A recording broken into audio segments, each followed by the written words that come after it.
आप देख रहे हैं इंडिया नेटवर्क। इंडिया नेटवर्क आज आपको फिर एक अहम खबर से रूबरू कराने जा रहा है।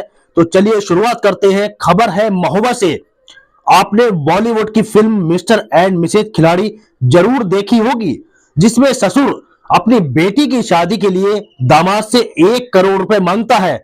ऐसा ही मामला बुंदेलखंड के महोबा से सामने आया है। पति का आरोप है कि ससुराल जन उसकी पत्नी के बदले 5 लाख रुपए की मांग कर रहे हैं। यह कहानी कोई फिल्मी नहीं है, बल्कि वह हकीकत है जो एक व्यक्ति पर गुजर रही है, जिसे हर कोई सुनने वाला दंग है। आपको बता दें, एक पति अपनी पत्नी को घर लाने के लिए दर दर की ठोकरें खा रहा है। थाने के बाहर शिकायती पत्र लेकर खड़ा शख्स शहजाद अपने टूटे हुए सपनों और बिखरे हुए परिवार को जोड़ने की आखिरी कोशिश करता नजर आया। शहजाद की शादी जनपद जालौन के निवासी नसीर और जुबैदा की बेटी तबस्सुम से कुछ वर्ष पूर्व हुई थी। शुरुआत में सब कुछ सामान्य रहा। 2 बच्चों की किलकारियों ने उनके घर को रोशन किया, मगर वक्त ने करवट ली और तबस्सुम के मायके जाने के बाद उसका लौटना एक शौर्त की शर्त बन गया। शहजाद का आरोप है कि उसके ससुर नसीर ने तबस्सुम को 2.5 साल पहले मायके बुलाया और फिर वापस नहीं भेजा। जब जब उसने अपनी पत्नी को घर लाने की कोशिश की, तब तब उससे पैसों की मांग की गई, कभी थोड़ा कभी ज्यादा, और अब है मांग पूरे 5 लाख रुपए की। शहजाद का कहना है, मैं कोई फिल्मी हीरो नहीं हूं जो हर बार लाखों रुपए दे सकूं। मैं एक आम इंसान हूं, मेहनत मजदूरी से सिर्फ परिवार पाल सकता हूं। शहजाद की यही पीड़ा अब पुलिस थाने तक पहुंच गई है। उसने पुलिस से अपनी बीवी और बच्चों को वापस लाने की गुहार लगाई है। शहजाद द्वारा पुलिस से शिकायत करने पर महोबा पुलिस अधीक्षक परास बंसल ने मामले को गंभीरता से लिया है। उन्होंने बताया कि एक व्यक्ति द्वारा पत्नी के बदले मायके पक्ष से पैसे की मांग की शिकायत की गई है। इस प्रकरण की गहनता से जांच कराई जा रही है। जांच के आधार पर कार्रवाई की जाएगी। यह कहानी सिर्फ शहजाद की नहीं, उन सभी मजबूर पतियों की है जो अपने हक के रिश्तों को पैसों की नीलामी से बचाने की लड़ाई लड़ रहे हैं।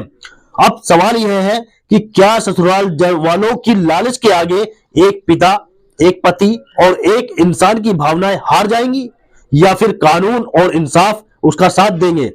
बहरहाल शहजाद को इंसाफ मिलेगा या नहीं, यह वक्त बताएगा, मगर उसकी आंखों में अब भी अपनों को वापस पाने की उम्मीद बाकी है। क्या समस्या लेकर महोबा आए हो? महोबा में आया था अपने बीवी बच्चों के लिए देने के लिए कोतवाली मेरे लिए आया था। जी कह रहे हैं तो तुम रह जाओ, और खैला वाले कह रहे हैं आप भी रह जाओ। मेरी कहीं सुनवाई नहीं हो रही है। किस मकसद को लेकर शिकायती पत्र दे रहे हैं आप? बीवी को लाने के लिए। कहाँ है आपकी बीवी? और में। क्यों आपके पास क्यों नहीं आ रही है? क्या वजह है? और मेरे सास ससुर नहीं आने दे रहे हैं। क्यों नहीं आने? पहले से एक बड़ी मोड़ी बिठा रही हुई है और छोटी मोड़ी से कह रहे हैं तुम भी ना जाओ, और 5 लाख की डिमांड कर रहे हैं। किससे कर रहे हैं 5 लाख की डिमांड? हमसे कह रहे हैं, बीवी से कह रहे हैं, हम अपनी मोड़ी से कह रहे हैं अपने आदमी से 5 लाख की डिमांड करो। क्यों, क्या वजह है 5 लाख रुपए मांग रही है? तो कोई वजह नहीं है, वो भेज नहीं रहे, कह रहे हैं हमको रहना नहीं है आपके पास। 5 लाख दे दो, निपटारा कर लो आपस में। आप क्या चाहते हैं पूरे मामले? मैं तो बुलाना चाहता हूँ, रखना चाहता हूँ। कौन मांग रहा है पैसे? पैसे मेरी सास ससुर है, बीवी। क्या नाम है ससुर का? ससुर का नाम है नसीर और सास का नाम है जुबैदा खातून, और बीवी का नाम है तबस्सुम। कितने बच्चे हैं आपके? 2 बच्चे हैं। क्या नाम है? एक का आहान, एक का ईशान। कितनी उम्र होगी उनकी? एक की 7 साल, एक की 8 साल। कब हुई शादी? शादी मेरी 17 में हुई थी। कितने, कब से नहीं रही बीवी? ये 2.5 साल से ऊपर हो गया। जब से मेरी शादी हुई, जब से ये मुझे यही परेशान कर रहे हैं। जब भी मैं भेज दूँ 1 महीने के लिए, कहीं 1 साल में आए, कहीं 2 साल में आए, 3 साल, इस बार 2.5 साल से ऊपर हो गया। हमेशा ऐसी करती रहती है। पैसे दे दो, साले लाइन में आ जाते हैं, पैसे ना दो तो छकाती रहती हैं। ठीक है सर, क्या कार्रवाई की एक एप्लीकेशन संज्ञान में आई है, जिसमें आरोप लगाया गया है कि पत्नी द्वारा मायके से आने के लिए कुछ पैसे मांगे जा रहे हैं। इसकी गहनता से जांच कराई जा रही है। संबंधित थाना अध्यक्ष को आदेशित किया गया है इसमें गहनता से जांच कर अधिक कार्रवाई अमल में लानी है। इस थाने का ये खरेला थाने का संबंधित मामला है।